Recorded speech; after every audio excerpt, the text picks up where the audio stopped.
podcast is part of the Sports Social Podcast Network.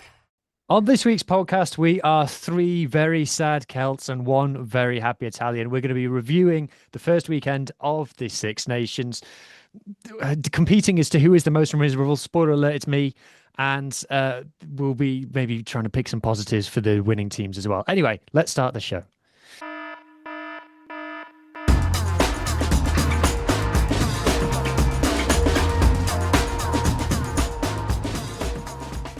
Joining me this week, I have got Irish Adam, Scottish Ethan, and I am Welsh Hugh. We are the Celtic contingent, and we also have a special guest this week for the first time ever on whatever iteration of this URC pod is. We have got Mike from the Italian Rugby Forum, who is Italian. Hooray! Welcome, Yes. Mike. Thank you so much. Thank you for having me. I'm really excited to talk today.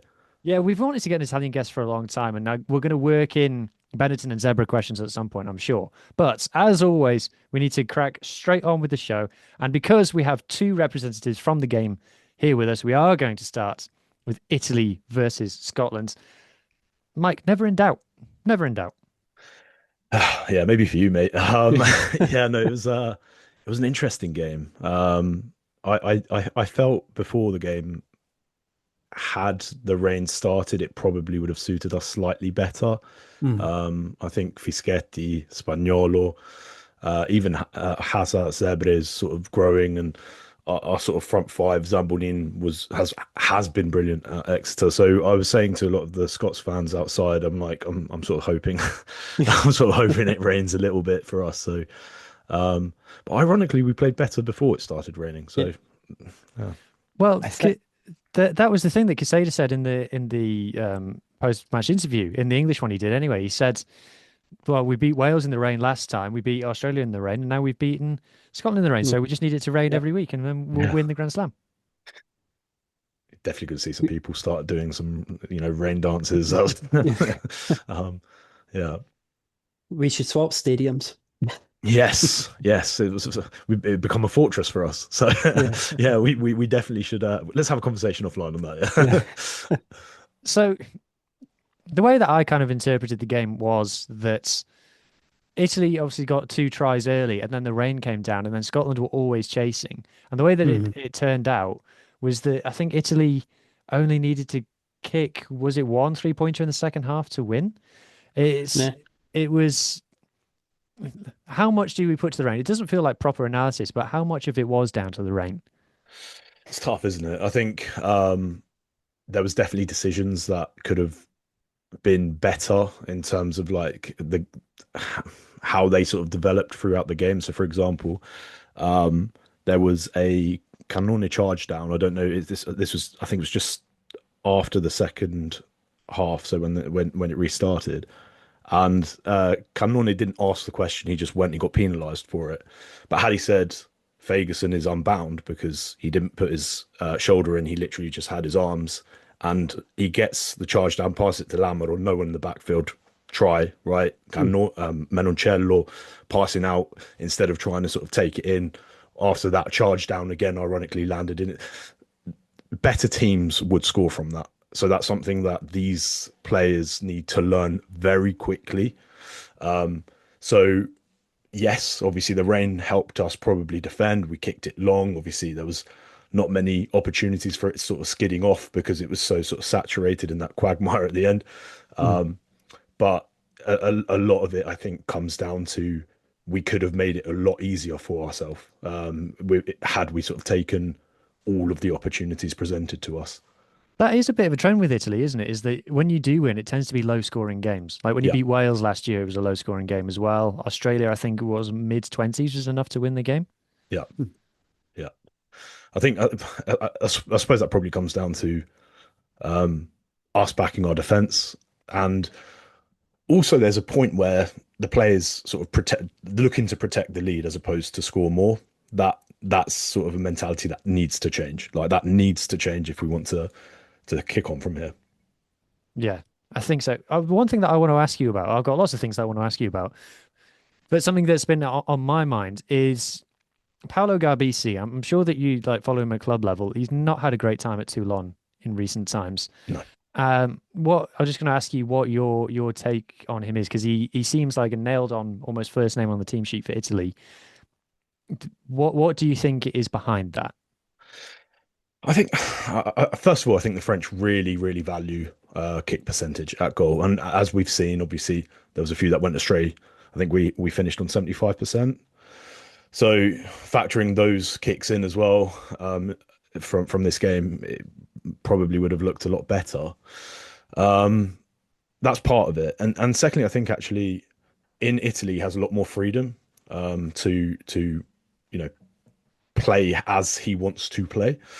So I think it's something where we probably need to see more of that at club level for him to be able to fully express himself as a player. And that's why I was getting quite excited about sort of some rumours for a swap with Albornoz getting back to Treviso, where he was running the show before he went to Montpellier and obviously subsequently won the top 14. But yeah, I think it's really interesting. He's an interesting player. Obviously, he has moments of brilliance, and he just needs, yeah, I think he just needs more game time. Like for us to see him at the levels we've seen him in France, he just needs more game time, and he needs to sort of be given the keys to the car, as it were. And then, but inside him, Fusco's got a lot of stats. Obviously, touched the ball the most of any player. Was the nine scrum half feels like a position where Italy have been waiting for someone to say, "This is my jersey." Do Yeah. you, are we any closer to an answer on that? For me, hands down, and I've been very consistent with this, even when, frankly, there was a lot of mean people out there talking about Varney. I think Varney has that quality of pass that I don't think any of our scrum halves have. So each one has their own USP. Ironically, full scores normally like his physicality, and he played 12 up until sort of under 18s, where Paul Griffin ironically converted him to play nine. So he's really only been playing scrum half for like 7 years. So it's a position that he sort of adapted to as opposed to evolved with. And then you have, Alessandro Garbisi, who played 10 and he converted to nine. So again, they each have like their own ability. Martin Pejerello, very sort of typical French, flary, sort of sniping nine. But yeah, for me, I think Varney is like he's just the most rounded for me. Box kicks brilliant, doing fantastic at Exeter, worked on his physicality massively. So yeah, Well, but he's a good Carmarthen boy. That's the secret. yeah, that's it. That's it. Obviously, you guys produce fantastic nines, eh? So thank you. Grow on trees, they do. Grow on trees. Anyway, Ethan, speaking of number nines, I posted kind of before the game, people said to Tooney, "Yeah, you got three good nines. You're gonna have to make a tough decision here." And Tooney said, "I disagree, and just picked all of them instead." Yeah. One of many things that Gregor Townsend is coming in for a bit of stick for. I guess just before we get into the nitty-gritty, talk me through your experience of watching this game, because if I'm honest, I did not expect Scotland to lose this one. I expected this No. game to be a bit of a non-event, to be honest, Yeah. and it was the opposite of that. I think, I mean, obviously, that's the second time we've lost to Italy in a row in Rome. So it's not Italy. Like, I would never expect it to be a whitewash against Italy because Italy are getting so much better. And that they're definitely not the team you would think from even like 10 years ago. I think it's just more the manner of how we lost that Scotland couldn't throw a line out or catch a ball. And then they got absolutely demolished at the scrum, which you wouldn't expect from having, Pierre Schumann. Oh, actually, it was two actual Lions and obviously Xander Fagerson, who, if he was fit, probably it was in contention to be a starting Would have test played in every line. test for me, in my Yeah, opinion. yeah. So that's not a weak front row, and they got demolished. Um, and that I think there was one or two lineouts in the Italian 5 meters within like the first 10 minutes, and it just didn't work. And I think that's really what cost Scotland the game was that they just didn't have any set piece. For Yeah, teams that are traditionally decent-ish, or at least, they can get the line out function because Grant Gilchrist is an excellent line out operator. He came off quite early. And I don't know why Ashman just couldn't throw the ball.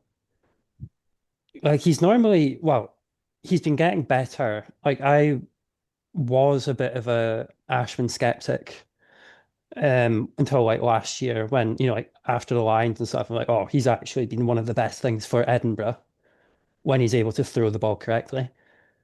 And yeah, it really reinforces the Gregor Hiddleston debate that Yeah. He didn't Gregor, didn't yeah, Hilson score for Scotland A at the other weekend or something? He definitely played. yeah, I think Scotland A, Hiddleston, two rows, and Redpath, I think, scored. Yeah, I'm pretty sure he Who, scored as well. Yeah. Yeah. yeah, that's another thing I want to touch on later on is that some of them probably should have been playing in the Scotland I team, did yeah, I did or see they might be playing next week. I did see the Scotland A lineup. I was like, that's very strong. That is a very strong team. Just quickly Yeah, before we move off the scrum, Mike, that wasn't something that like people who aren't that familiar with Italian rugby were expecting to see the scrum march forward like that. Was that something that you foresaw? To be honest with you, that's the thing that I was most confident on coming into the game. I think Ferrari has been very strong in URC. In fact, I think if you look back to last year under Bortolami, I think Benetton had one of the strongest scrums. Obviously, they had different players in Gallo, etc. But Spagnolo, we know what he can do as an impact player off the bench. He's so solid in the scrum as well. Fischetti's been doing well. I think actually that's probably ironically one of his weaker parts of the game is in the scrum, but Nicotera doing really well in the top 14 as well. So yeah, I was probably least concerned about that because we also had the best part of three tests against the South Africans last year to measure where we were, and actually I think by the last game we were putting them under pressure at the scrum significantly before they went to 14 men due to the red card. So Mm. yeah, I was sort of quietly confident. I wasn't confident in the lineup though, and that's something I was really sort of quite happy to see. Quesada spoke about it in the post match about how much analysis they did. We had a brief conversation with Zambonin after the game, and they're taking the analysis like probably to the level that all of the other nations are doing it. But I think it's probably something which we were quite lax with in terms of our analysis, and sort of we were always like introspective, looking at ourselves, what can we improve instead of okay, how do the others play? So I think that's something that we really sort of looked into. Mm. Ethan, coming back to you, the big question is obviously all about Gregor Townsend now. That's the talking point and has been for some time now. I was skimming back some articles to look for something else earlier, and I came across a Scotland article where Gregor Townsend was quoted as saying, "We've learnt the lessons from the autumn," and talk about things that age badly. yeah, That coupled with the reports, which we assume are true, that he is due to take over at Newcastle Red Bulls after 2027. It's hard to feel like the next 2 years, 2026 and 2027 for Scotland are just going to be treading water. Surely this guy's kind of heart isn't in it anymore. yeah. It was interesting because firstly, it was that conference where the Telegraph, yeah, I can't remember who it was basically saying, oh, there's rumors saying that you're in links with Newcastle. And he said, well, I've not signed anything, which I think it was Tom English was saying that's quite a different word. Like he's not signed anything, but he wasn't accusing him of having signed a contract. It's just, you're the, in linked with something. So I feel like it is an open secret. It's like, yeah, the the Newcastle interim coach or whoever it was has resigned or he's gone now. And it's kind of like, oh, wow, I wonder who's in next. Mm. Like, are they just keeping the nest warm? And then another, oh, I can't remember who it was. it was it was the guy, I can't remember. He was basically the, oh my gosh, I feel He's as the if he was analyst him. or something. He's become head of Yeah. performance. Yeah. And he's like, oh, he's worked closely with Gregor Townsend, one of his like key men in the Scotland setup. It's like, I wonder what that might entail. And all these Scotland players signing for Newcastle, like George Turner, it's kind of like, I wonder Miller what Mills this as might mean. well. Yeah, Miller. Oh yeah, I forgot about that actually.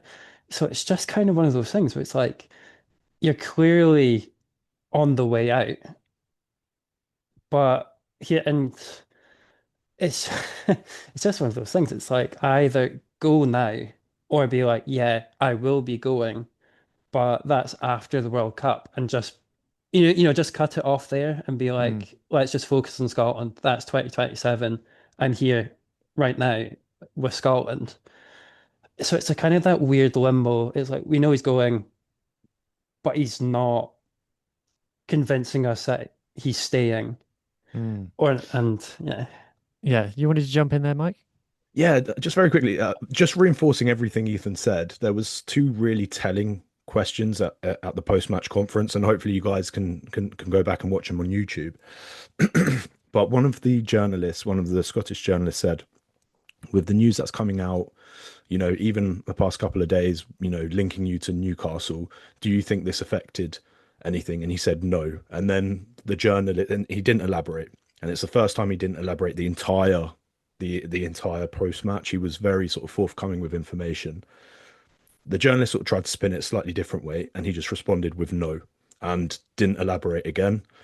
And then they sort of just tried to rush to the next question, but he was very forthcoming with his thoughts, etc. But he was very explicit, so I think that probably just sort of reinforces what Ethan's saying there as well. Just it's really sort of reiterating the fact that there appears to be credence behind the rumors, and he's just trying to sort of make sure people don't put two and two together with regards to, or maybe two and two together and making five because it has nothing to do with the results. Yeah, absolutely. Yeah. I mean, the thing with Gregor Townsend's coaching position is that there's such an obvious replacement there in Franco Yeah. Smith. And, using that as kind of a jumping off point, what was it, 12 Glasgow players in the starting lineup for Scotland, something like that? A heavy Glasgow Yeah. core to the team. But obviously, that didn't include the halfbacks. Now, when the 10 is Finn Russell, you kind of go, fair enough. Obviously, he has played for Glasgow in the past, but not under Franco. But Yeah. then with the kind of scrum half situation at Glasgow, these two guys going at it hammer and tongs, unbelievable levels that they're both hitting. And we saw the Mhm. impact that George Horn had.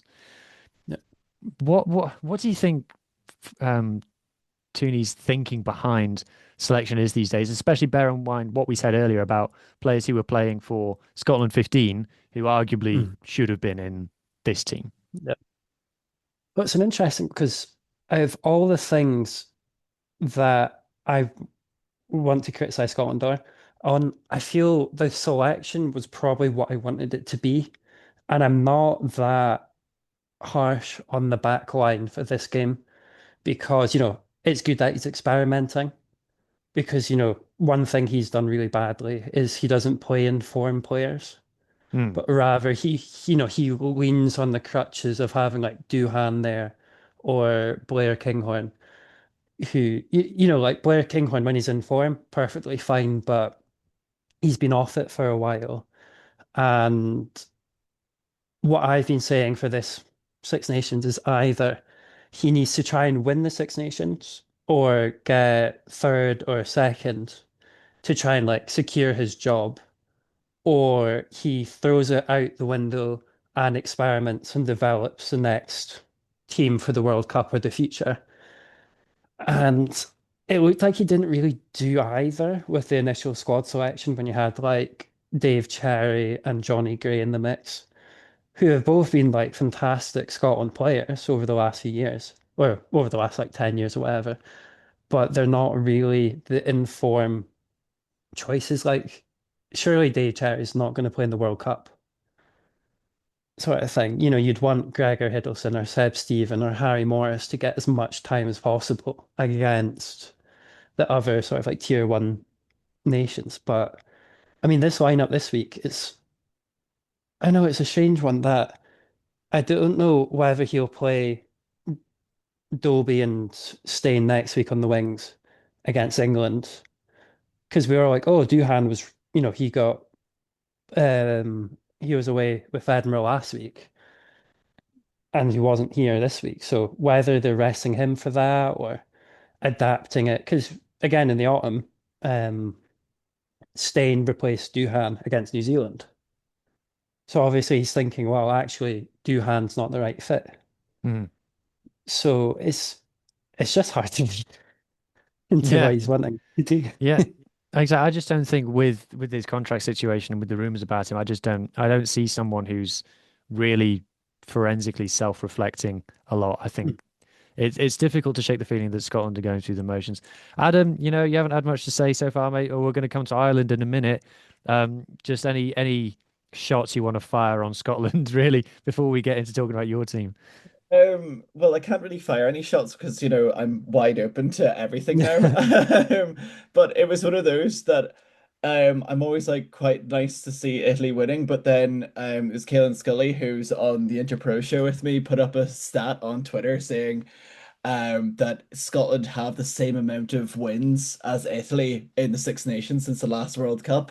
And Yeah. I found that completely and well, it shows how much I'm not so sure if it like shows how much Italy's progressed, which they have progressed so much, or if Scotland's regressed, and it's like that fine middle that wasn't quite sure on because when I was watching the game, like Menoncello was absolutely incredible. Like he was really, really good and it was really enjoyable to watch him play.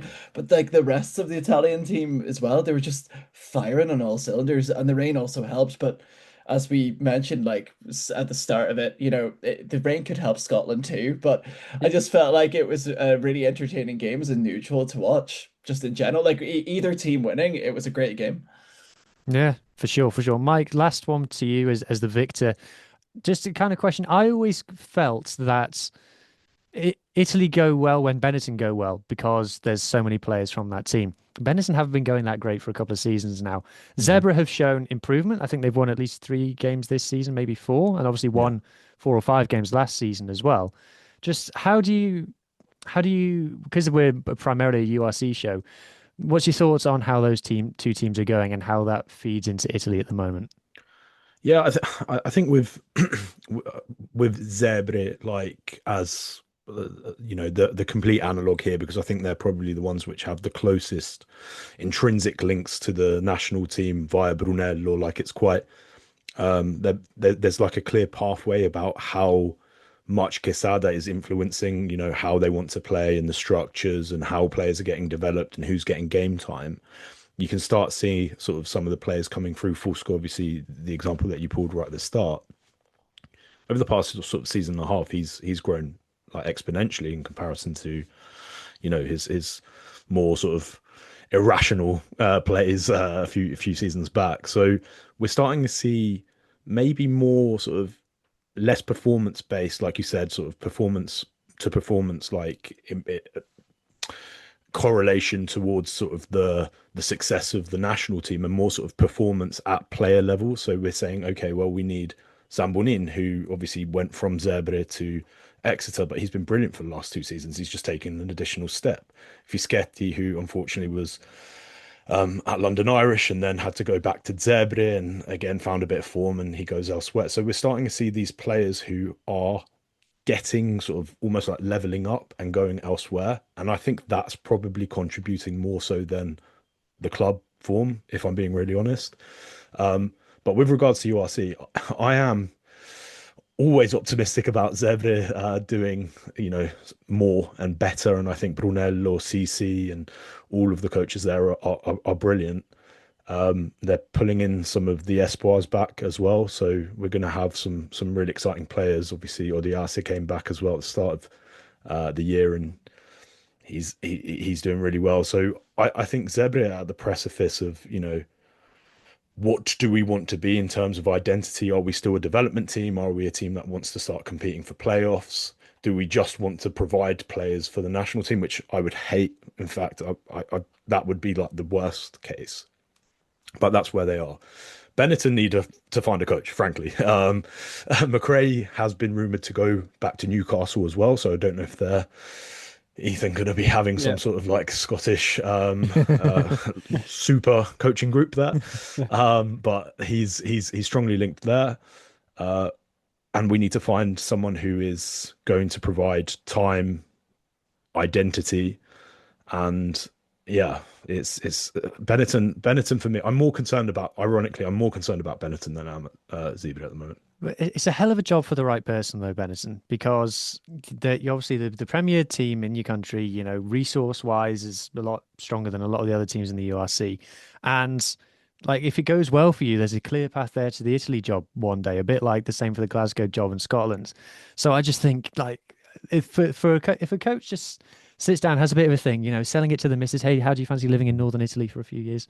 You know, it it's for the right, like I've said, for the right person, that is a job that could blossom into something really, really good. And I think, I don't know, maybe it's just a hangover of 5 years ago when Benetton were the whipping boys. It's like, no, now if someone's smart, they could make a real success of that role. Yeah, I think to be fair, I think it's now on the head there. I think there's a lot of issues with regards to how we are developing players at Benetton as well.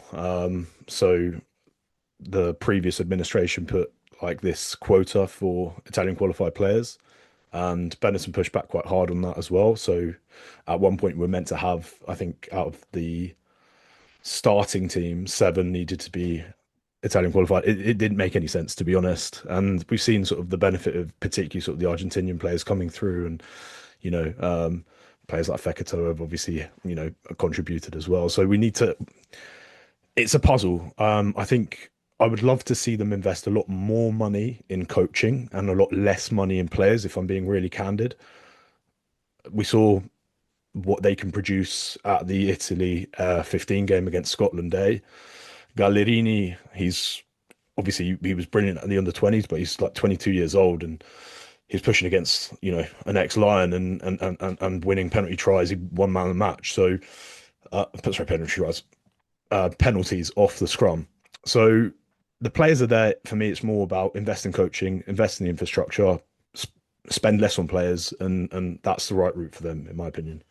Yeah, very interesting. Very interesting. Anyway, we're going to move on to talk about Ireland versus France in a moment. But before we do that, I just want to remind people, anybody watching on YouTube, subscribe to the Global Game Line. This is the YouTube channel that this is on right now. We are not just all about the USC or all about the Six Nations or all about the World Cup or whatever it happens to be. We are all about everything on this YouTube channel. You can find Six Nations pod. You can find an Irish dedicated pod where you'll find Adam every single week. You can find a South African pod, a specialist pod that's on a break during the Six Nations, but our regular host, Mohammed, hosts that one. You can find a French rugby pod specialist, top 14 France pods that I host with my co-host and Nantic host, Madame Maz. When the women's teams are playing, you will find women's podcast on here as well. Have I forgotten anything? Oh, yeah, USA. There's a USA specialist podcast. There's a bit of everything on this channel, audio and video. If that sounds like a bit of you, please consider subscribing. Leave a comment down below, share a link with a friend, and many thanks in advance. All right, Adam, come on then. Right, so normally, because normally we'd start with the winner. Obviously, we don't have a French person on this pod. I would be the closest to that doing a French podcast.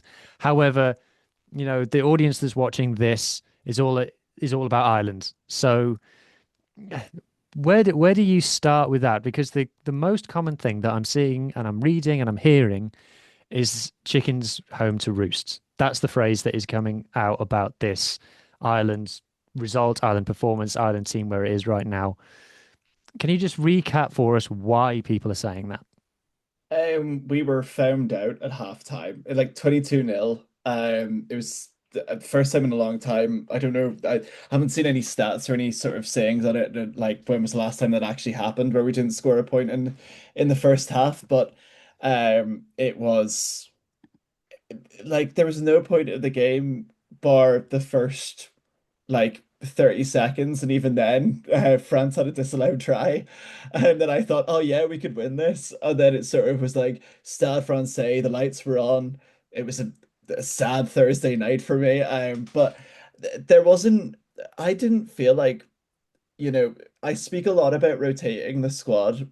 However, we can rotate the squad and have positive rotations when we don't have an injury crisis. So we have an injury crisis at the minute, but I felt like with the rotations that we had the likes of Jeremy, we had the Lockman, who started his first game for Ireland since like 2022, 2021. I think they were saying on commentary. You had the likes of Clarkson, who is going to be a talent. But then for the likes of those guys, you still have, James Ryan on the bench, Finlay Bealham on the bench, Ronan Kelleher. Like, are they impact players to come off the bench necessarily compared to the likes of Milne, who came on, scored a try, played very well. You had the likes of Conan and Timoney, who changed the game for 5 minutes. It felt like 5 minutes of like, oh yeah, we might do this. And then you had Crawley, who came on, who also changed the game as well. But I feel like with Andy Farrell's team management, Craig Casey came on for the last 5 minutes and he pushed Gibson Park out. Casey came on for Osborne and Gibson Park played wing for the last 5 or so minutes. And that's what's wrong. The team management, I feel like in this squad is completely and utterly ridiculous. I'm like the fact that we tried to do a 7-2 split on the bench. No, but no, we did a split on the bench. Um, we had Conan and Timoney there. They really benefited us in the game. But the fact that we thought that we could have bullied France with that pack, and we were trying to play almost like I said, like the whole thing in Ireland is that Leinster are now playing a way that they look like they're playing as South Africa. That's the Nyber effect. But the Nyber effect is now starting to creep into Ireland.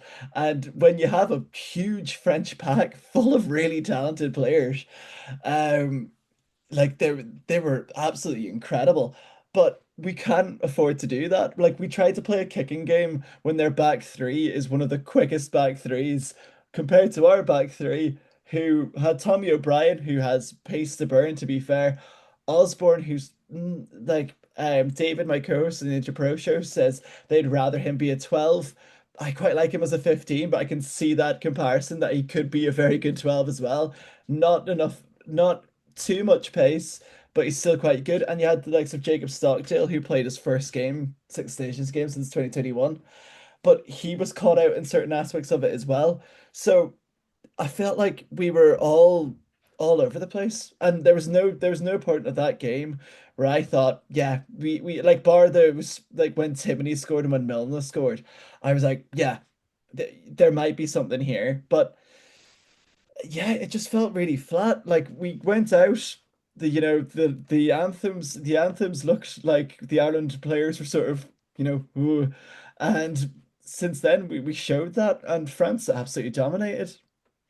Yeah, if vibes are a thing, and if you can pick up vibes via social media and stuff, the vibes throughout the week were always that Ireland were beaten before, the whistle was blown. That it was because of the injuries, like you said, it was a case of damage limitation, and there was very little belief that the players coming in, or at least that was my perception, that the players coming in would be able to do a job. I will just quickly insert in here that the fact that the game was played on a Thursday night, when I woke up on Friday, no part of me could comprehend that it wasn't Saturday. Yep. I don't know if you were the same, Adam. Yep, 100%. Yeah, I had a gig in Manchester on Friday, and that was the only thing that was like, yeah, no, it is a Friday, because I had to take the train to Manchester, and I was like, yeah, fair enough. It is a Friday. So it was almost like a nice long weekend, essentially. Yeah, pretty much.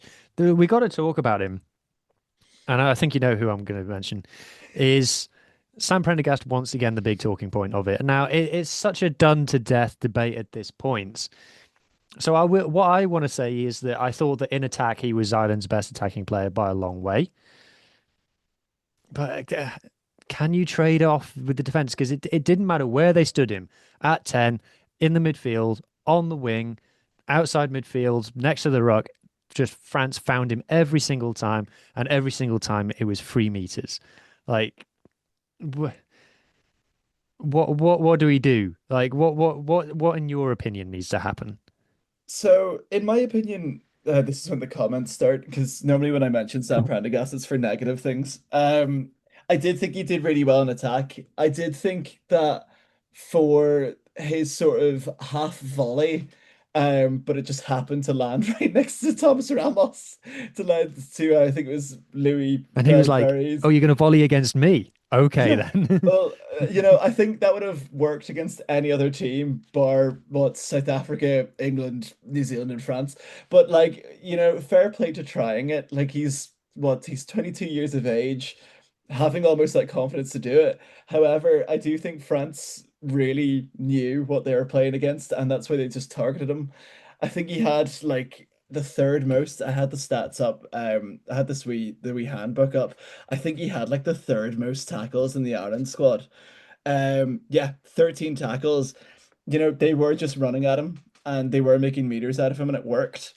Um, but for an Ireland fan's point of view, you have to remember that Johnny Sexton didn't properly. This is when I defend Sam Prendergast, so I hope the comments are nice to me. But yeah, Johnny Sexton didn't properly break through the Ireland setup until he was 23 years of age. And that was at a time where Ronan O'Gara was relatively undroppable. And Johnny Sexton came in and he was not pristine. He was actually very much built like Sam Prendergast, sort of that stocky type. And then But he put the pads under his shoulders. Maybe well, that's what he needs to maybe it do. is. Maybe it is. It pads and shoulders. But I do feel like, there is games that really make a player, and he has had a couple of those for Leinster now. Like he's like the Northampton game last year showed as well, like that sort of little breaks in defense. But in a professional game, we had two fly halves and two scrum halves on at one point as well. We were trying our best to be Scotland. We had Yeah, Gibson just Park on and Casey. on that, I got so confused about that. I didn't know what was going on. So where was who changed position, Crowley or Prendergast? They looked like they just rotated. Because it was either Crowley got there first and then Sam stood at 12, or Sam got there first and Crowley stood at 12. Like I joked about on the Interpro show that there could be a moment where they fight for the last minute drop goal. And we were like, if it wasn't for the scoreline, that we were that close to it happening. Because as I said, the game management was utterly, like I don't know why Jamie Osborne was subbed off for Craig Casey. It should have been Gibson Park. Gibson Park was very slow. I don't think, like, when you used to compare like Gibson Park to Dupont and you saw it like on Thursday, I was like, I don't necessarily think Dupont, I think Dupont had quite a quiet game, but he still looked world class. Whereas Gibson Park had an absolute, like, he wasn't as quick. And it's very like well, I was gonna say it's unfair, but at one point they were the top two scrum halves in the world. So, Yeah. and he's the Lions scrum half as well. So yeah, you can compare them. But yeah, I just felt really deflated. I felt like there was a lot of and also it's going to be a lot of people blaming it on certain players and blaming it on the fact that it's a heavily rotated squad. But my whole point is I would rather this injury crisis build a squad so that we don't get caught out like we were in 2015 against Argentina, for example.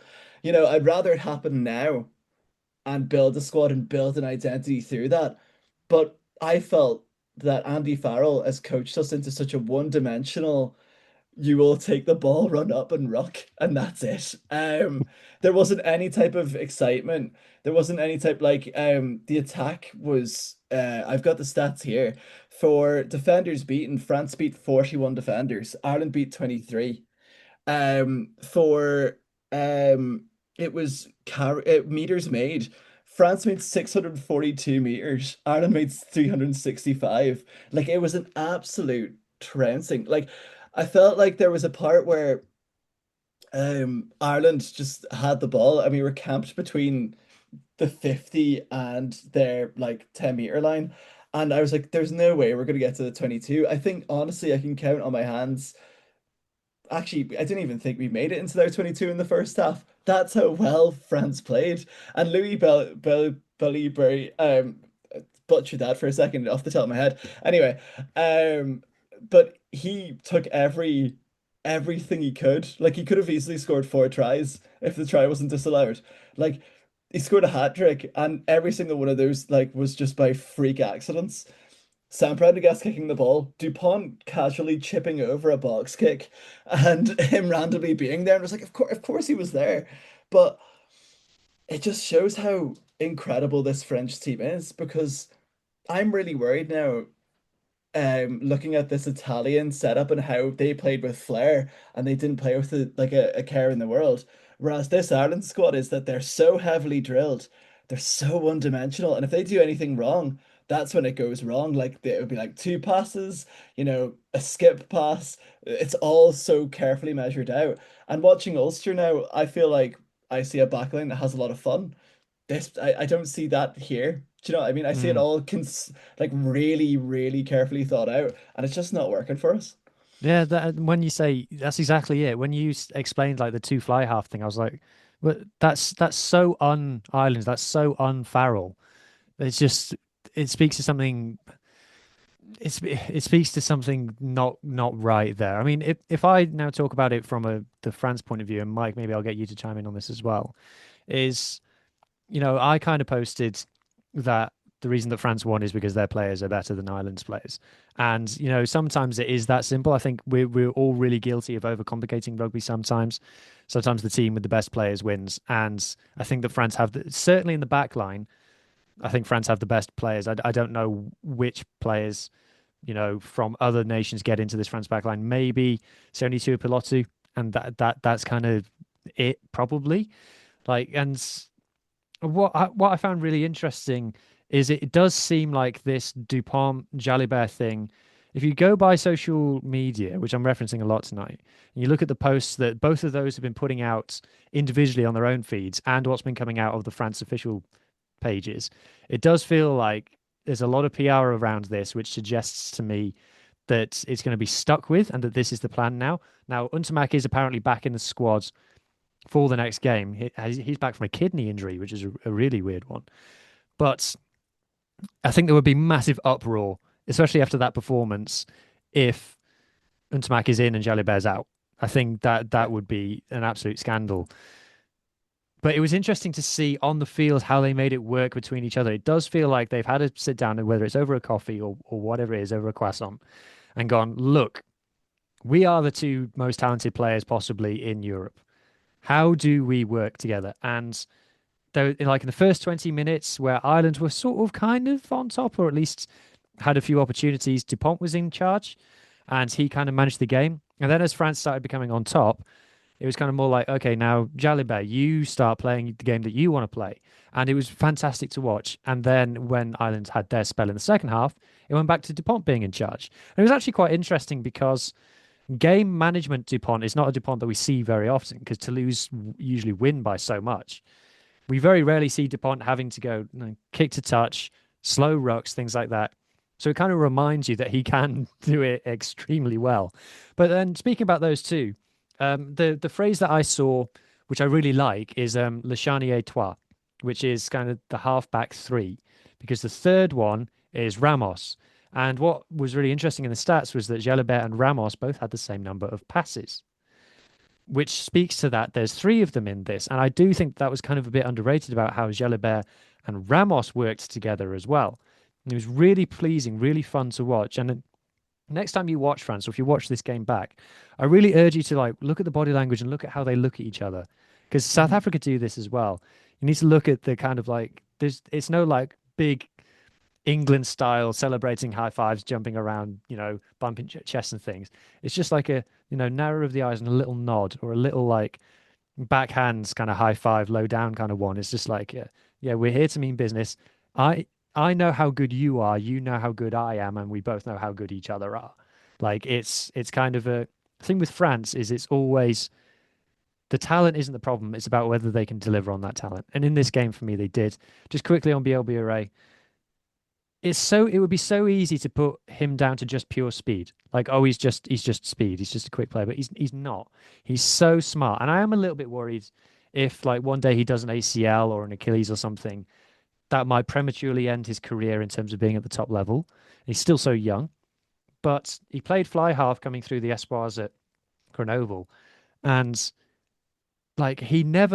he never just goes to the ball. If there's something going on, he never just goes to the ball. He always holds his wing. He always holds his width. He always runs to the space, not to the ball, because he knows his job is not to create the chance, is to finish the chance. And that's why you see what we saw with Ramos, the outside of the boot volley was he knows that LBB is on the wing in the space and he just needs to get the ball to the space. And it doesn't matter how it gets there. As long as that ball gets to that space, LBB is going to score. And his anticipation, his timing, when he chooses to accelerate, such a smart player. And really, if he'd have won World Player of the Year last year for me, I think, obviously South Africans would have complained a lot, but I think it would have been very fair. Mike, if I bring you in on this, kind of, for whatever reason, because imperialism probably, the Italians and the French are kind of on the same team. We have decided that here in the UK. So, what did you think of your brothers? Yeah, I think they really sort of concentrated on, first of all, impeding Ireland's attack. So I think Adam sort of again sort of hit the nail on the head where they were trying to stop that sort of multi-phase moving on to sort of the multi-wave outside, trying to get to the fringe attack by just slowing the ball down legally, illegally, however way you want to sort of throw it. They were brilliant, forcing sort of slow ball. And that's sort of really tough to then attack against, sort of big, powerful forwards that can sort of transition from a power game to a more sort of fluid game where they're becoming link players to sort of unlock, like you said, the three halfbacks to sort of exploit the space out wide. So I think the game plan is just all very smart, very calculated, and I think actually, when Ireland did move away from what they were trying to do, at least at the start, where they're getting some traction with the high balls, and then obviously there was that period where they were really sort of targeting LBB, and he managed to get the balls, and it seems like they went away from that slightly, and they tried to transition away. France just can flip flop like between, oh, okay, they want to play like this. Okay, well, let's play a power game then. If they're not going to play the aerial game, we'll play this way. They can just transition between sort of so many different styles, and it's so quick.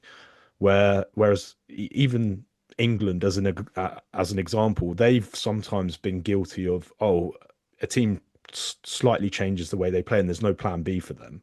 Whereas it seems like France have an A, B, C, D. They can play sort of all of these different ways, and it's taken time for them to develop that.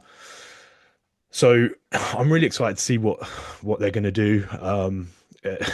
It looks like it's sort of a two-horse race at the moment. I hate saying that, but that's the way it looks for the Six Nations so far. So it's going to be really interesting to see sort of how they get on in the upcoming games.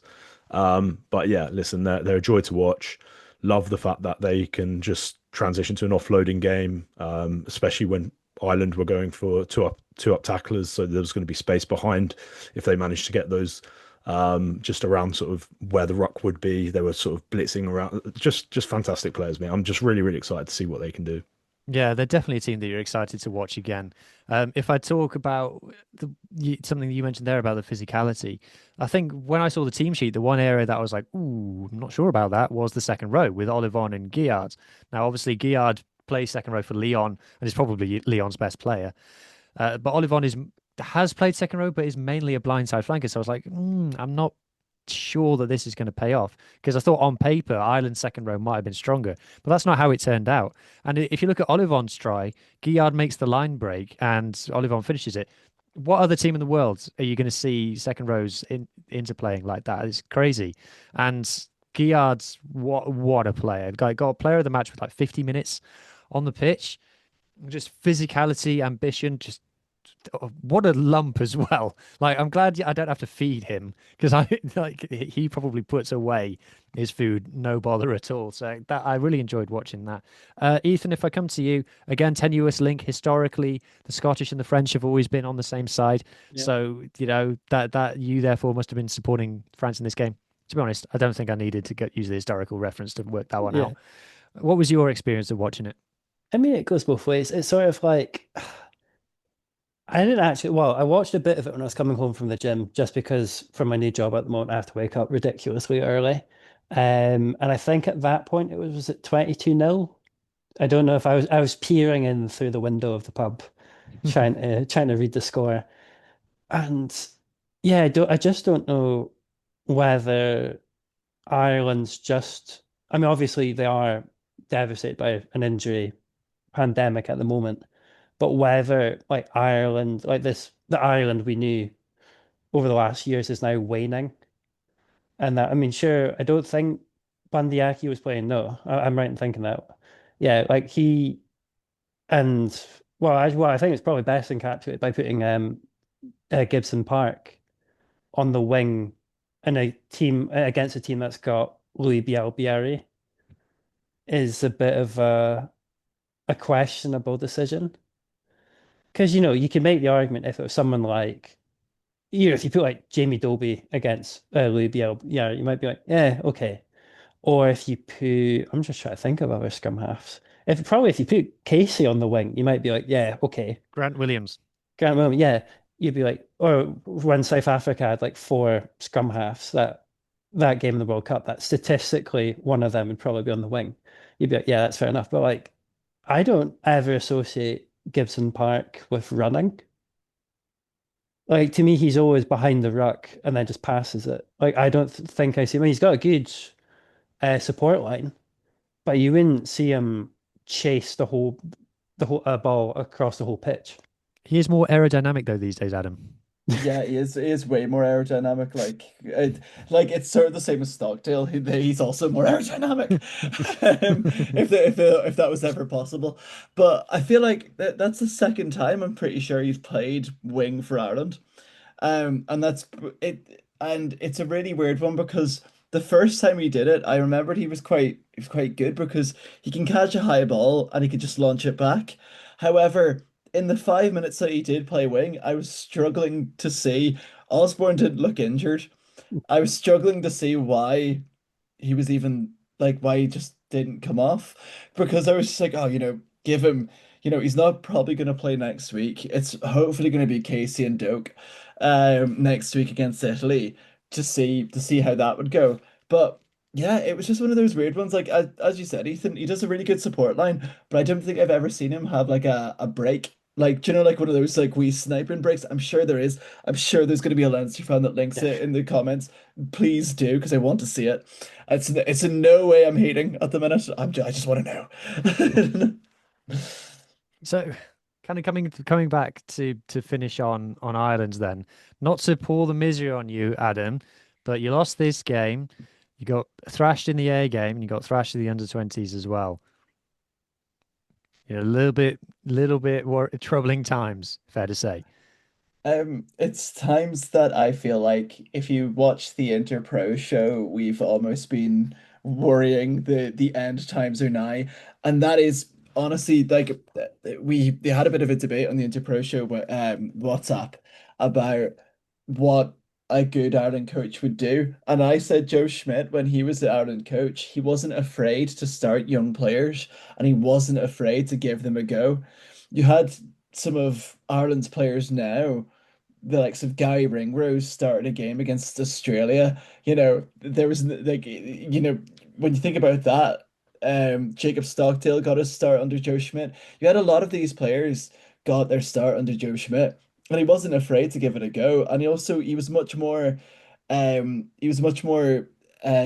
conservative in terms of picking from other provinces as well. What we have an issue now is that Andy Farrell put all of his eggs in one basket for 2 seasons. All of the Leinster loosehead props are injured, all of them. It's mad, but that's what happens when you put all of your eggs in one basket. We're seeing now all of the eggs in one basket isn't going to work. Even for the Ireland under 20s, for Ulster, I think we only had two representatives. It was much more for the Ireland XV game. And from what I've heard of that, that wasn't as well set up as we thought it was because I think England Day actually had a training session beforehand, and it seemed like Ireland Day were just lost. Um, there's a lot of players that we need to not slowly blood into the system, but I feel like from now get them in. Your likes of your Bryn Wards, who at the minute it's like a lightning in the bottle. If he was a Leinster player, he would have been playing on the weekend, and that's the thing. Nick Timoney would have 70 caps for Ireland if he was playing blue, if he was playing in blue. You know, it's one of those. Stuart McCluskey as well. He would have way more caps if he was a Leinster player, and that's the annoying thing about it. It's that Ireland fans are starting to, well, I hope Ireland fans are starting to realize is that we put all of our eggs in one basket and we're reaping the reward of it now. Which is just in a way, I'd rather that happen. I'd rather that realization happen now than in the middle of a World Cup and we lose in a quarter final again. This is the time to build, and Andy Farrell must be feeling some form of pressure, I reckon. Has to be. Has to be. Do you want to jump in there, Mike? Yeah, just on Adam's point about what the best coaches will do at international level, I feel you're absolutely spot on. But it's such a thankless Yep. thing to do to blood young players, and we've seen it obviously with the Italian teams of past. You know, Franco Smith was like really, forward thinking with blooding Garbisi just out of the under 20s, Varney, because he saw sort of the bigger picture. But obviously there's results that come off the back of it as well. So there's that patience element. And, Lancaster, for example, built a team that Eddie just adopted for two Mhm. World Cup cycles as an example. So we're seeing sort of that is definitely an element. That transition is a really sort of needs to be a well managed element, but it's also there needs to be an expectation from the general public, which I think actually, me included, we're becoming more and more sort of impatient with results and stuff because it is a results led business. But if this is the transitional point for some teams such as Ireland, well, we need to sort of go in sort of Yeah. head first and just say, okay, well, it's going to be tough for a season or two, similar to sort of what we're seeing in Wales in some respects, right? I, The under 20s are obviously starting to produce. So that's sort of the thing I wanted to add just to sort of reinforce your point there. The Mhm. best coaches do, but also there needs to be an element of patience Yeah, from the fans' 100%. perspective. I I, think. I, Oh, I'm sorry. sorry. I was Go going to on. say, I mean, I've not got the best Irish rugby history knowledge, but from what I can remember, there was a long period of time where Munster was arguably the dominant of the four provinces. And then obviously it's been Leinster dominating for who knows how long. But if Leinster's on the dip and Ulster is currently probably got the best prospects, I'd say, out of the other Just three. preempting the comments that say Leinster have won 11 in a row. Yeah. I know. I can't wait to be reminded Sorry. how many stars they've got. No. But this could be the mark in the beginning of either more Ulster players in.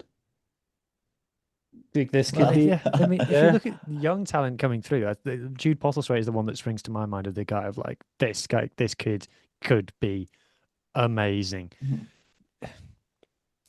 Yeah, I- the thinking about the under 20s and stuff, yeah. it is testing times. It is I, testing times. I, And I, like you say, Andy Farrell is probably under pressure. And that point about if we just got to take the hard decision and say, look, it's going to be tough a couple of years. I think okay, but I think a lot of Ireland fans would say, yeah, we should have said that 2 years ago. We shouldn't be doing it now. Oh no, no, 100%. I feel like everyone now, and it's something that I get berated in comments every time it comes around to the Ireland setup. It's just like I feel like the Lions was really nice because I was sort of like, yeah, this is how Andy Farrell plays rugby, guys. Like if you actually support an Andy Farrell led team, you're sort of like, oh, he picks his boys, you know. Um, and he nearly quite literally picked his own boy. But anyway, but I feel like with Andy Farrell has this whole thing about cohesion. Cohesion's really good when it comes to winning Six Nations consistently. However, I feel like if you look at the bigger picture and you look at especially like the 2023 Grand Slam to the 2023 World Cup and not being able to chase after a game, we sort of saw elements of that there. We sort of like heads down as soon as the first try went in, and it was sort of like we're just going to concede now. But I feel like with blooding young players in, as we said, which is already sort of happening because it was a forced injury crisis, but actually blooding, like having a dogbo on that bench would have worked out really well instead of having James Ryan, who came on and just conceded penalties like he normally does. There's players that are too safe in that squad that feel too safe in that squad that should be dropped. Mm. You know, there's a lot like we're gonna have a tight head crisis if Finlay Bealham gets injured because Finlay Bealham's too safe in that squad, and he has not had necessarily a good one Lions tour, good season so far. He's been caught out a few times in internationally, but you've got the likes of Sam Elo at Connacht, who's a tight head who we can just bring in, put him into the Ireland camp. We might struggle for a little bit, but it's that struggling that benefits the team. It builds the players. But, putting them into a coliseum like the Test rugby, it's just it just will make a team better, and we will see the rewards of it. The likes of Sam Prendergast having a really good attack game, but needs to improve on his defense. It's normal. He's young. It's his only his second year playing professional rugby. That will happen. Dan Edwards has played more pro rugby than Sam Prendergast, and he's a year Well, younger. it's mental how it works because Sam Prendergast was rushed through the under 20s to play for Ireland. It. I do feel like it will reap its rewards at some point. I think the next World Cup's a bit too far. Whether or not we're going to see a coaching change between what after the World Cup, I'm not sure. But as an Ulster fan, I'm worried that they're looking at Richie Murphy, they're rubbing their hands and going, he's probably the next one for Ireland because I'm really worried about that. Yeah, if Connacht could win a few games under Stuart Lancaster, maybe that would help you out. Oh yeah, hopefully. But anyway, that's that game covered. We're going to move on to England versus Wales shortly, but I just want to remind people that if you are listening on the audio format, that's the format that we need the most help with from you guys to grow it. It's the hardest place to grow a podcast. So if you can share links with friends, if you can give 5-star ratings, that makes a huge difference for us. On Spotify, you can also leave comments. Try to be nice because for some reason Spotify comments seem to be the most brutal ones. I don't know why. It's just a thing.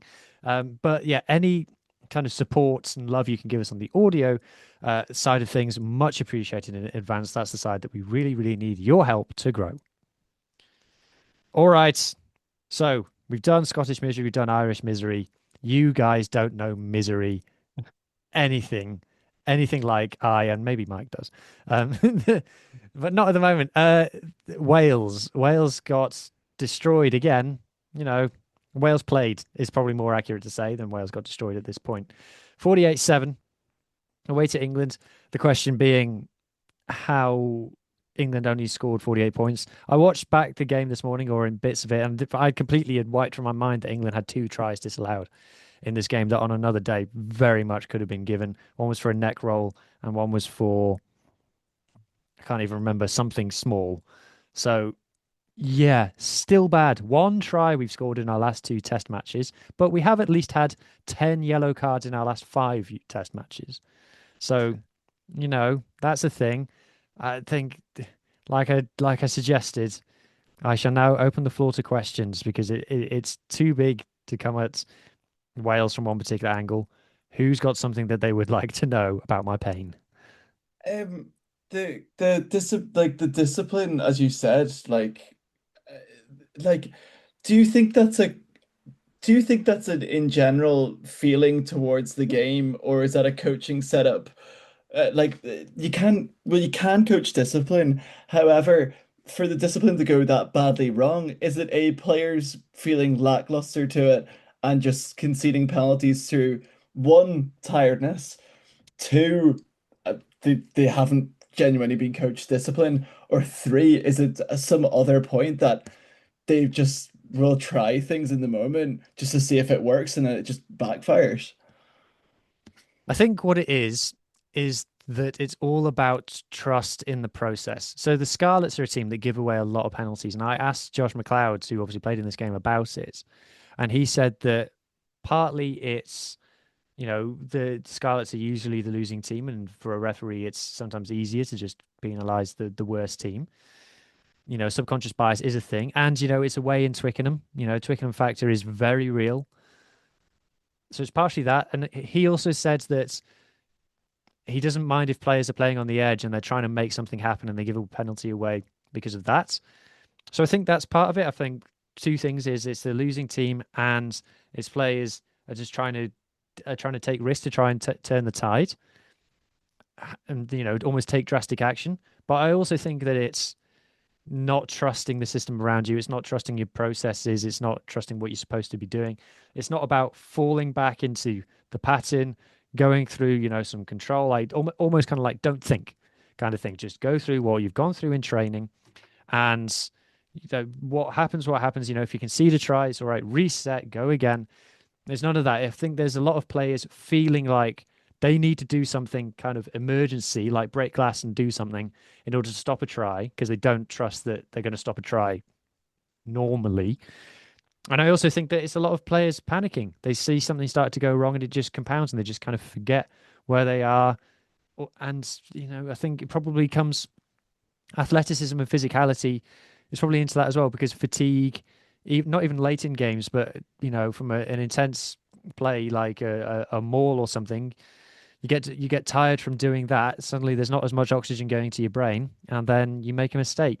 So I think there's not one thing that goes into it, but what I did notice was that after the game, Steve Sandy made a big talk about, oh, we've really focused on this on training. We've had officials come in to work on our discipline and stuff, and that's quite worrying because that suggests that he doesn't know how to fix it, and he's tried things to fix it, and it's really, really not working.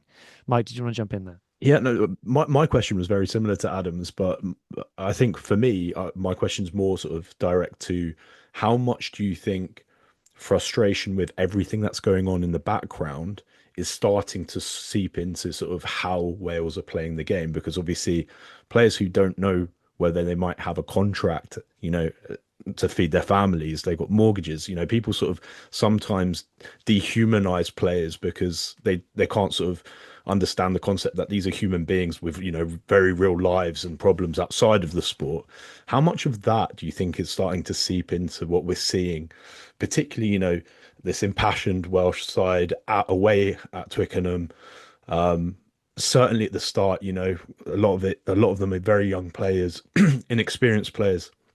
How much do you think that was a factor, at least at the start? Because as you pulled that up, I was shocked to see that they actually conceded less than England there. Yeah, I think obviously it has a massive thing, and even if it's not just the players on the pitch, like of the starting pack, I think Dewi Lake is the region that's got the most uncertainty at the moment is the Ospreys, and the only Ospreys player in the pack was Dewi Lake, and he's already signed up to go and play for Gloucester next year, so he kind of has that certainty. And unfortunately, just while I'm on it, Dewi Lake is a player who I've backed a lot, and I think he should be Wales captain, even if Jack Morgan is back fit. I think Dewi Lake is a better captain, but he had probably his worst ever game for Wales, and that was topped off by the tap and go without a tap. Don't tap, just go. So maybe this particular team that was fielded on the day, not so much, but in the whole environment, these guys are sitting around the table at lunchtime, sitting in their rooms in the evening. They're having conversations, and what do you think they're talking about? They're definitely talking about this. And it means that they're not fully focused on being the best rugby players they can be. They're not coming into work every day thinking, how do I play well today? What do I need to work on today? They're thinking about other stuff, which is clearly not good.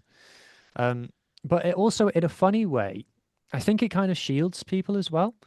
And the reason that I say that is what you'll see in every kind of post-match report, post-match opinion piece after every Wales defeats from the last year is that someone will definitely write, oh, you can't blame the players, you can't blame the coaches because of the turmoil that's off the pitch. That this is a symptom of a bigger problem and, not a disease in and of itself. And, I literally read something today where they said, oh, Tandy can't be blamed for this. And I'm like, really? Like the head coach can't cop any responsibility for this performance. Like things have definitely got worse in these 5 games. Yes, it's only been 5 games, but these are definitely the 5 of the worst games. Like there were some pretty bad ones under Gatlin Mark II, don't get me wrong. And obviously the England defeat at home last year, Tandy wasn't through the door yet. But if I flip it around and you ask the question, what has Steve Tandy turned around? What has he improved since he's been here? Nothing. There isn't anything that's gotten better. And, Wales are averaging 50 points conceded per test match at the moment, and that includes the Japan games. And yet, Steve Sandy apparently is supposed to be this great defensive mastermind, was defense coach for the Lions. So, what's going on there. And if you're going to tell me, oh, it's because he's a head coach, he doesn't have time to kind of, focus on purely laying the codes out and going through drills. Well, then what was the plan then? What was going on? What was the intent of bringing him in? So yes, obviously the uncertainty has a massive destabilizing effect on everybody and everything, even the fans in the ground. But I think in a funny way as well, it's also shielding some people from getting more criticism than they otherwise would. I think it's also like a self-reciprocating cycle there, though, because people are gonna try not to, potentially provide more money to the WRU because not necessarily agreeing with what's going on out in the field, and obviously the players might feel slightly less supported.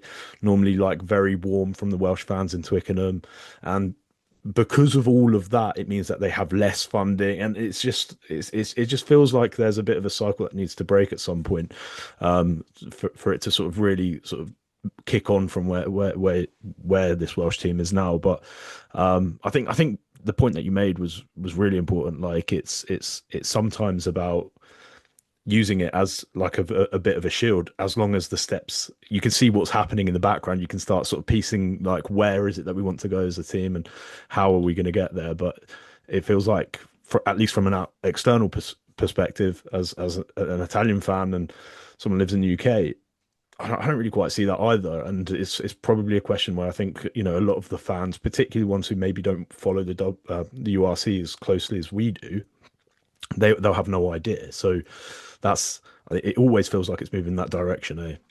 Mm. Ethan, do you have any thoughts I was on going to this ask. game? I was going to ask about Steve Tandy because I, I mean, I was speaking about last year. It's like, what was it, 14-86, roughly?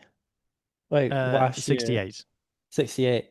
So, I mean, granted, it is slightly better margins. I'm not going to question the ratio, but at least one try, it's not as bad per Well, se. yeah, but in terms of performance wise, Uh, that first half was as bad a first half I've ever seen. And the, I don't think England were that amazing. I was thinking like I think they just cruised through it really. Mm. And which England players are getting a highlight reel out of that? And you're thinking, oh, maybe Henry Arundel. But if you actually watch his tries, it's just like run-ins, yeah. unopposed and stuff. He's not really getting a highlights reel out of this game. George Ford, if you're like really nerdy and you like tactical kicking and stuff like that, maybe. I think Tommy Freeman probably gets a highlights reel out of that game. I think it's not been talked about enough, like how good his carrying and stuff was. Like really physical, not kind of what you expect from a guy who's spent most of his career playing wing. But But now maybe. yeah, maybe that I just don't think that England had to work. Like one of Arundel's tries was he was literally just given the ball by Wales, basically, as we got a free kick off a scrum, and then 5 seconds later, Henry Arundel is running over the try line. Like when it's at that level, that's how bad it is. So that I really honestly don't think there's any positives to be taken from this game at all, and it's just a feeling of always getting worse. And I guess, Mike, I'll ask you about England first, what you made of England's performance before I then ask you about a kind of a comparison between Wales now and where Italy have been in the past. Yeah, I agree with what you're saying. I think England just default when anything's going badly to either, a long or high kicking game with Ford, or they're just going to try and just keep it up the jumper and just power through teams because they have the ability to do that. That said, it's interesting to see sort of what they're trying to do. From an outsider's perspective, it looks like they're utilizing this as preparation for next year. Not only with some of the players coming in, they're trying to keep some consistency in terms of the core of the team, but they are trying to sort of look at, what was Arundel going to do. Admittedly, it works out exactly the same as what he did against Chile, in the World Cup, where, like you said, he didn't work very hard, but he found himself in the right place and he did enough. So yeah, listen, England are a team that's growing. They're the only ones that I can see right now, you know, putting it to putting the French under any form of pressure for that title. So for us as sort of neutral fans, it'd be really good to see sort of how they grow, because we want to see sort of that contest on the final day. But yeah, it's just an embarrassment of riches, both teams, France and England. Now that I bring them up, so just jealousy from my side, to be honest. Yeah. More than anything. But yeah, As someone who's seen their team go through yeah. low times and now start to turn it around, what is the thing that changes? What is the thing that turns a team from, let's call it what it is, whipping boys, into a team that is capable of picking up wins?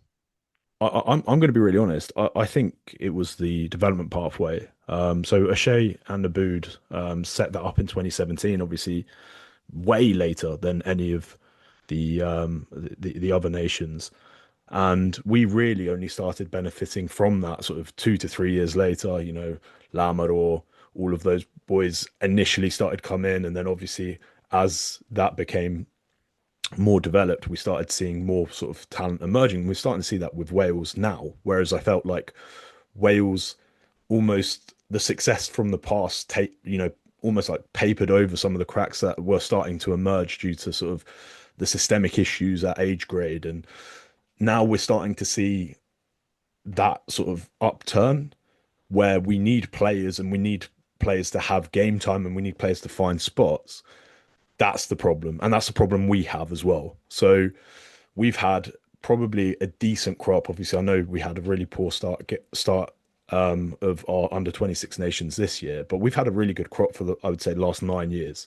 Like, we could probably pull 2 or 3 players, which are national team level players, and we're starting to see them sort of pull through. The issue that we have is getting them game time. So there was a talk. I don't know if you guys were aware of this a couple of years back. They were talking about doing an academy version of the URC and have all of the academy teams like the Espoirs, and have that. That resolves everything. If I'm being really candid, right? That would resolve everything for every single team, because then we would have the pathways. We'd have players that are able to play instead of just sat on the bench or not even finding game time. So to answer your question directly, I think it's transitioning those players that have high potential and finding them game time.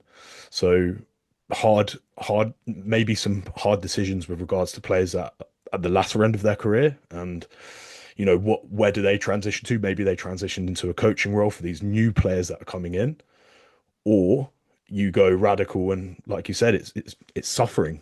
Brunel as an example, just on the discussion we were putting earlier, Jacques Brunel, look at the team that he capped for France, and he got utterly berated by the media, Dupont, and like, genuinely, just have a look. And that's it. It's either being brave and making the hard decisions now, or it's finding a way of slowly sort of improving as they've gone along, more sort of like what England did than anyone else, if that makes sense. That's it. Yeah, this has been my thing. I think in order to achieve what you're saying, I think we need to invest in the coaches, because this is something. No, while we're going through these tough times, I always remember odd things that Warren Gatland used to say. And Warren Gatland, especially in his second tenure, got a lot of things wrong and said a lot of things that he shouldn't have said. But one thing that he always said was, in Wales, you talk way too much about player salaries and not enough about who's coaching the players. And I think that he was absolutely spot on with that particular point. Anyway, we'll use that as kind of a jumping off point to go into the predictions for next week. I'll start with the Calcutta Cup, even though it's not the first game. So, Ethan, we just talked about England there. Yep. Definitely the team with momentum, but this is rarely a game that follows the form book. Yeah, because I think for England's streak, as impressive as it is, I'm still a bit because I'm trying to think, who have they played? Well, granted, we arguably should have won, not wanting to dig up any old dirt from last year in terms of the whole kicking controversy. But, that was basically England scraping a win. Then I'm trying to think. They beat a New Zealand team that, granted, they've just sacked their coach and had who knows how many injuries there after pulling America or beating again, beating us. And it's not like they've had a big challenge. It's not like they've gone against South Africa, that they've gone against. Sure, Argentina. Well, they did play Argentina, yeah. They did. They I feel very like they nearly played lost. everyone. Yeah. Yeah, I feel like they played everyone bar South Africa. So it's still, I mean, granted, the Prem teams, like for example, Bath's doing absolutely fantastically. It's just, I feel at the moment it's quite hard to, because as you said earlier, them playing against Wales, it's really hard to actually read from that game to see like where England actually are. So I feel I'm not expecting us to beat England, but as you say, both teams will be up for it. Townsend's struggling to justify his salary, his part-time salary. Um, and all the Scotland players, again, they're still frustrated from the autumn. So I think I'm not expecting us to win, but I think it'll be much closer Mm. than you Interesting. might expect. Anybody else? Adam, your thoughts on Scotland versus England? I think like sort of adding on to Ethan's point of we're not quite sure where England could be. This could be the game where England could narrowly win against Scotland and we think, oh, there's Mm. gaps there, or they could actually blow them out of the park, and then we're like, oh right, okay, they actually need to be like taken seriously. I've always sort of put the England-France game at the end as a Grand Slam potential. Like it's definitely a Six Nations potential decider, but Mm. I'd say England winning it by 10 points, and then that will be their caveat then for the rest of the Six Nations. I think with Scotland getting caught out by Italy, I'd say it's how they can develop that and how Townsend can use that as a caveat to be like, listen, we always beat England. And it's going to be really interesting to see how the Murrayfield crowd also reacts to that as well. Because if they lose that, and then Townsend eventually he has to, face the crowd essentially. I just find that really interesting to see how the scope going forward for Scottish rugby. And of course, as we said about the Newcastle rumours as well, there's a lot of stories in this, but I do think an England win. I think you guys are being really kind to Scotland. For me, I think I give a 50% chance to England thrashing them, to be honest. I don't know, Mike, what your thoughts are. Yeah. I literally was going to say I feel like it's going to be, unfortunately, Ethan. I think they're going to win by sort of at least 2 or 3 tries, and partly because you guys don't have your traditional 2 tries coming from Van der Merwe on the wing just out Yeah. of nothing, right? But partly because I think England are, unfortunately, like I said at the start, unfortunately, them and France are just, I think they're just a little bit further out of the reach of the rest of us four, if I'm being candid. I think so. I mean, it will go to sticking with you, Mike. We'll talk about Ireland versus Italy next. I mean, after the France game, a lot of the Irish pundits were saying, at least it's Italy next. Do you think they'll still be thinking that? Yeah, I mean, I hope so. I think the players hope so too. I saw a few pundits were saying, "Oh, it's a really good opportunity to blood some players." Cool, do it. This is what we want. But I think from my side, listen, the boys are going to have some confidence. Quesada's being very modest in his interviews, where he's saying, "Listen, we don't want to talk about wins. We want to talk about performance and let you guys discuss about the other stuff in the background." But the boys, there's a different feel around camp, and I'm speaking to the players and how they're talking about this Six Nations and the fact that I think they're all genuinely aligned in one vision.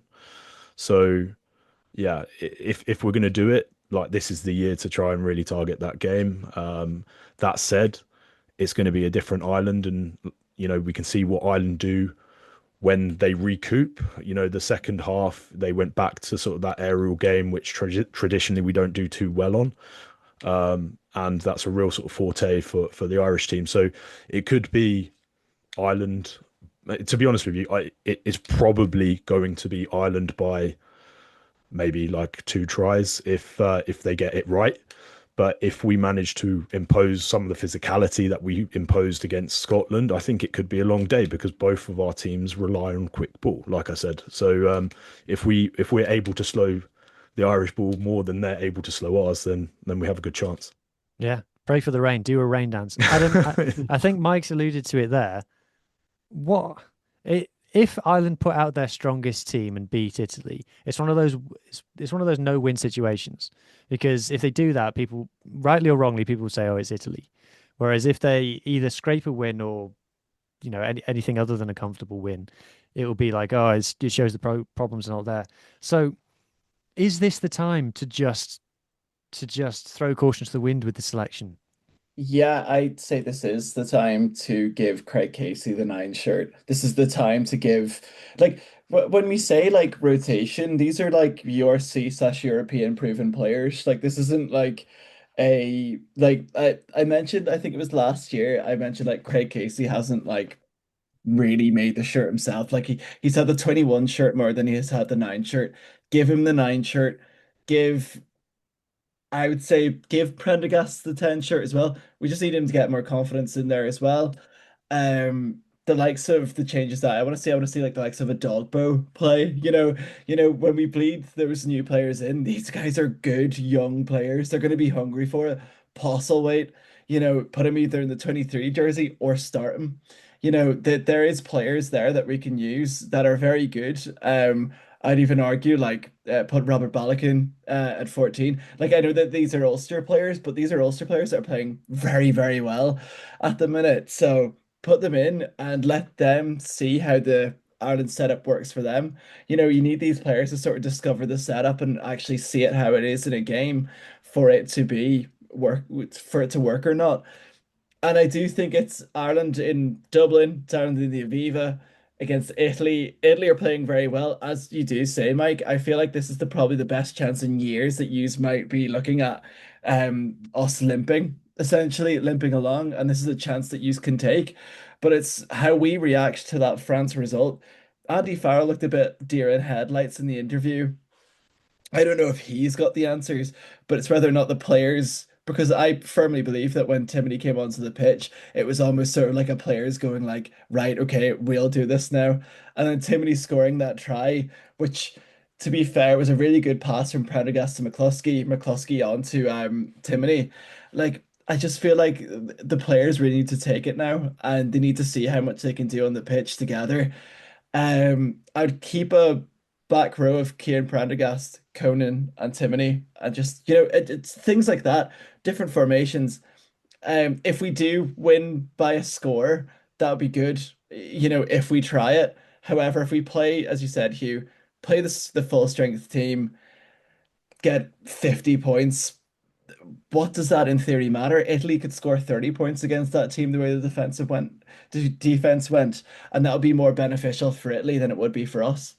Mm. Like there is no way of putting it. Like a 50 points, a 30-point win would almost feel like a loss for us. No offense, Mike, but in the grand scheme of things, if we want to be top 4 in the world, it doesn't really work out that way. Yeah, no, that's fair. I think as well, what I would really like for the first time in God knows how many years is to finish with 15 on the pitch against you guys. Because last year, last year with before Vincent came off, before Lamaro got yellow carded, can't remember who else got yellow carded. We got 2 yellows and a red. I genuinely thought we were the better team for that 50-minute period. So again, for us, it's always down to consistency. And if they want to make the next step, then they have to. It has to be more than words. So that's sort of what I'm holding it to. And as I know Hugh is probably feeling right now, like you have to hold your hope to the words that are spoken because that's all you have, right? So for us, I'm hoping to see. Listen, I want us to play against Ireland's best team or perceived best team, whether that's with players rotated in who are on form or not. Great. For me, it's I want to play against the best and see where we are in terms of against those best teams because we're not going to get too many more opportunities. Although obviously we've got this new championship coming up. Where we're going to have that opportunity ahead of ahead of the World Cup, because the next few games we're going to be playing against people who potentially we're going to see in quarterfinals, or so on and so forth. So for me, I'd love to see us really sort of really try and sort of batten down and try and squeeze something out of this game. Even listen, for me, if we get a losing bonus point, or a losing bonus point and a try bonus point, like I'd love that. I'd love, as long as we go in with the intent of trying winning the game. That's the only thing that I care about. I think, based on what we said before about how when Italy are winning, they tend to be low scoring games. If you do get a try bonus point out in Dublin, I think that would be even a kind of a bit like Adam said, even kind of regardless of how many you end up conceding, that would be a confidence booster, because it's like, hey, we can score tries. This is good. Ethan, how do you see this one going? I'm I don't know if I'm just full of hope, but I genuinely think Italy can pull it off.